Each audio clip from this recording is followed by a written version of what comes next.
سلام، خیلی مخلصیم. خوبید رفقا؟ خوشید؟ سرپنجه و سرسلامت کنار خانواده مهربونتون. امروز اومدیم یه کتلت بزنیم، یعنی نگم براتون از این کتلت بسیار خوشمزه و عالی و مامان پز، حتی میتونم بگم مادر بزرگ پز. خیلی خوشمزه شده با یه سس گوجه فرنگی براتون زدیم در کنارش. یه تیم تکمیل میخواد بره جام جهانی. اول با خیارشور، خیارشورا رو اینجوری بچین خوشیل و مامان. بعد از این پیازا هم بذار اینجوری این لا. در نهایت از این جعفری های تازه این کتلت ها رو اینجوری خوشیل دهنم را افتاد بچین لای نون. از این سس هم اینجوری میریزی لاش. ساندویچ کتلت همراه با نان بولکی. بزن بریم برای تهیهش. بریم میخوایم چیکار بکنیم نگم براتون، دیوونه بازیه.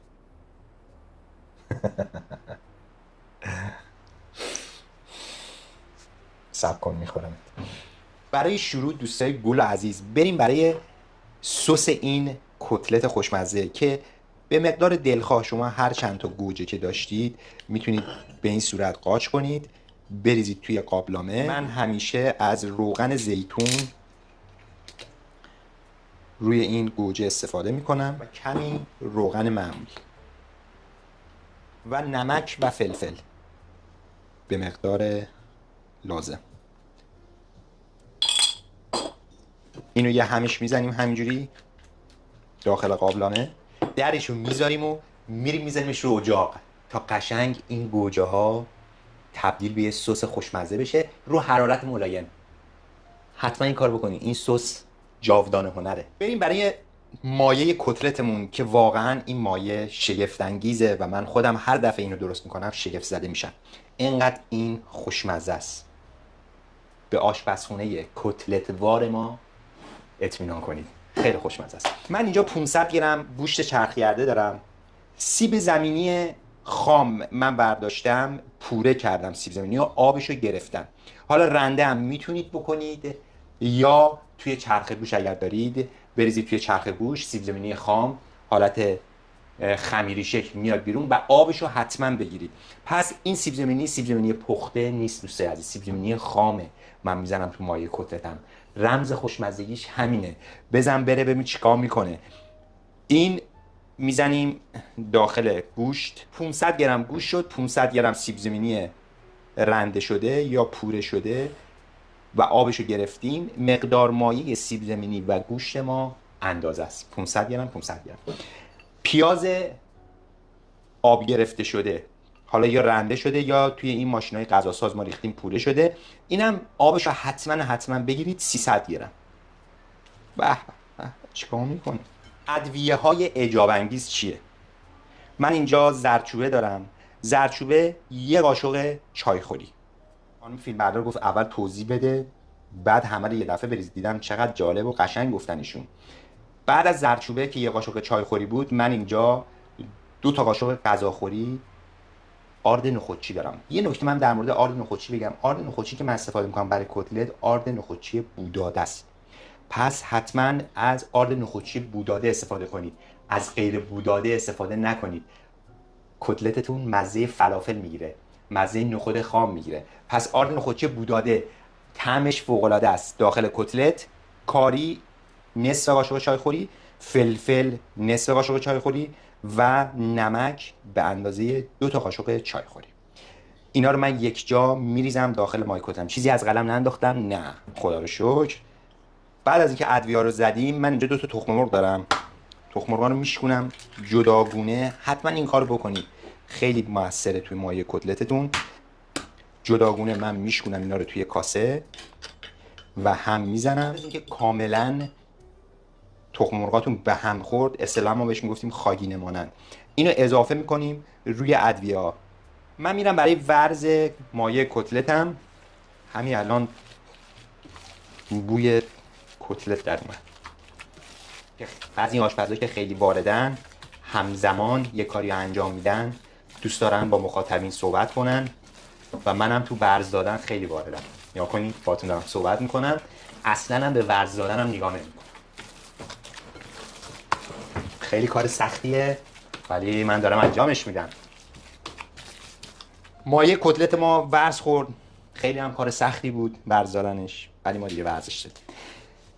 این مایه کتلت میره برای استراحت کم 3-4 ساعته که طعما کاملا بره به خورد هم و اون طعم واقعی کتلت مامان بزرگا بود، مامانا بود، اون بزنه بیرون.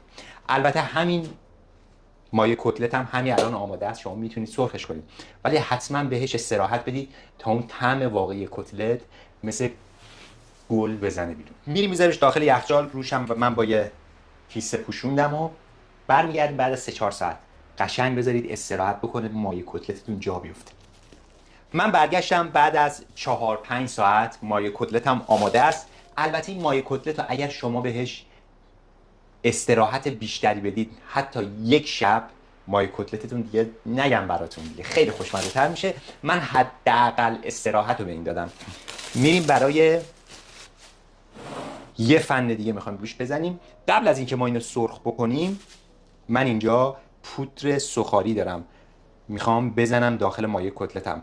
اصلا قبل از اینکه شما میخواید بذاریدش برای استراحت، پودر سوخاری رو داخلش نزنید، چون که پودر سوخاری داخل گوشت نرم میشه و اون کریسپی بودن خودش از دست میده.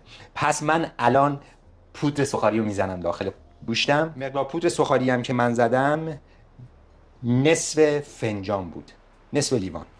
با پودر سوخاری هم من اینو یه ورز میدم. البته پودر سوخاری داخل کتلت سلیقه‌ای، خیلی ها میزنن، خیلی هم نمیزنن. مقدارش هم بستگی به خودتون داره. من همیشه که داخل خونه درست میکنم به اندازه نصف لیوان، شاید یه ذره بیشتر میزنم. حالا بعضی دوست دارن بیشتر بزنن، بعضی دوست دارن کمتر و بعضیا اصلا نزنن، اختیاریه. ولی ادویه رو حتما این ادویه رو بزنید، خیلی خوشمزش میکنه، اصلا دیوانه‌واره، دیوانه‌وار. مایه کتلت ما آماده است، بریم برای سرخ کردنشون. قبل از اینکه من کتلت رو بندازم داخل مایتابه، من این گوجه ها رو یه هم میزنم و دوباره میذارمشون برای خودشون تبدیل به سس میشه. یه ذرم زیرشو زیاد کردم. بریم برای سرخ کردن کتلت. روغن کف مایتابه. برای کتلت یه ذره باید روغن بیشتر از حد معمول باشه که کتلت رو میندازی توش یه ذره توی روغن شناور بشه و بازی بکنه و خوشمزه ترم میشه. از این کتلت های قشنگ و سبک و بسیار خوشمزه. کار میکنم قبل از اینکه مایه کتلت رو بندازم کف مایتابه، من به این صورت میکنم همیشه. حالا خانمای خونه استاد این کارن. من یه ذره اینو حالت دوک میکنم اول و شروع میکنم به صاف کردنش کف دست. کتلتایی که من میزنم خیلی خیلی نازکه و فکر میکنم کتلت اصل باید خیلی نازک باشه، زیاد گوشتالو نباشه.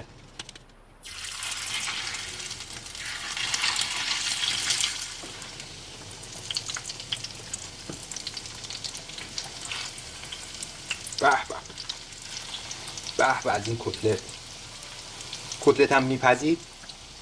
موقعی که دارید سرخش میکنید حتما ناخونک لازم رو بزنید و یعنی اون کتلت نیست. شما بخواید یه کتلت درست کنید شاید مایه‌شو در عرض 10 دقیقه درست میکنید، ولی سرخ کردنش به اندازه نیم ساعت طول میکشه. پس توی نیم ساعت لذت ببر، یه ذره ناخونک بزن، یه تیکه بکن، بخور، حال کن. با ما همراه باشید، من همه رو سرخ کنم، برمیگردم در خدمتتون هستم. کتلت ما آماده شد و من بی صبرانه میخوام از این کتلت ها بخورم. اگر دلتون نخواد با این نونبولکه زیبا، یه دونه این نونبولکه ها رو من خالی کردم قبلش، از این خیارشورای زیبا، از این پیاز قرمزای زیبا و از این جعفری های تازه، ساندویچ هرچی پرملات‌تر خوشمزه تر. از این کتلت های خوشمزه آب دهنم همینجوری دارم قورت میدم، میذارم روش براتون. من 3 کتلت دوست دارم از این سس جادویی. به به میریزید لای ملات.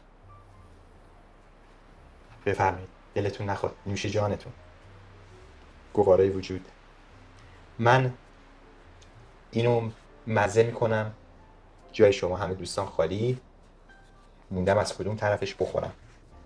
به سلامتی همتون.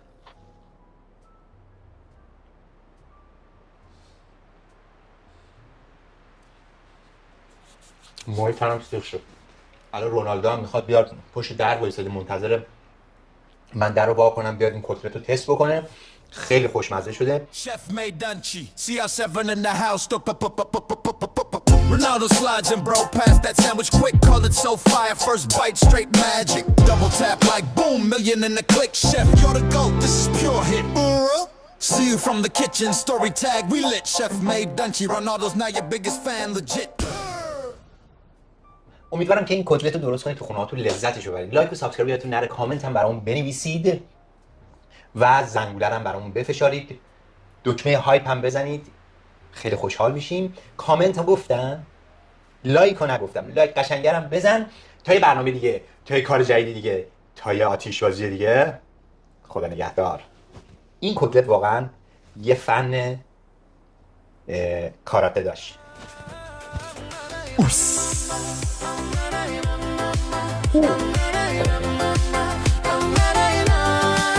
یادت اون پنجره بخار گرفته ی آشپزخونه، نور آفتاب میافتاد رو دستای آردی مامان، روغن تو ماهیتاب آواز میخوند، ما بچه ها پا برنه دور میز میچرخیدیم، چشممون به دستای معجزه گر مامان. یه لحظه چشمامو میبندم، همه دنیا دوباره بوی مامان و مامان بزرگ میگیره، صدای خنده هامون از اون سالها میاد، هنوز زنده است کتلتای مامان. طلایی داغ پر از قصه های نگفته، دستای مادر بزرگ مثل دوتا بال سفید، منو میبرن اون جایی که قصه ای نبود، یه گاز کافیه دوباره 5 ساله میشم. تو همون حیات کوچیک زیر آسمون بی انتهای بچگی، کتلتای مامان هنوز تو خاطراتم هستمش، دستای مادر بزرگ هنوز روشونم سنگینی میکنه، گرماش امنیتش اون حس همه چیز درست میشه، کتلت فقط غذا نبود، کلید در بهشت گم شده ی کودکی بود. حالا که بزرگ شدیم سفره هامون بزرگتر شدن، اما خالی تر، هیچ بشقابی هیچ دستی، اون گرمای اول رو نداره، میگردم دنبالش تو همه شهرها، ولی فقط تو خواب و رویا پیدا میکنم، همون بوی خوش، همون خنده ها رو، کتلتای مامان، آخرین طعم بیگناهی که یادمه، دستای مادر بزرگ، آخرین پناهگاه امن دنیا. اگه یه روز دوباره پیداشون کردم، قسم میخورم دیگه بزرگ نشم، میمونم همون بچه‌ای که پشت در آشپزخونه، منتظر یه لقمه داغ و یه دنیایش بود. اگه این ویدیو لحظه ای تو رو هم برد به همون روزای طلایی، بزن دکمه لایک و دکمه سابسکرایب، و اگه میخوای شف میدانچی بازم دستورای تک بذار لایک کن.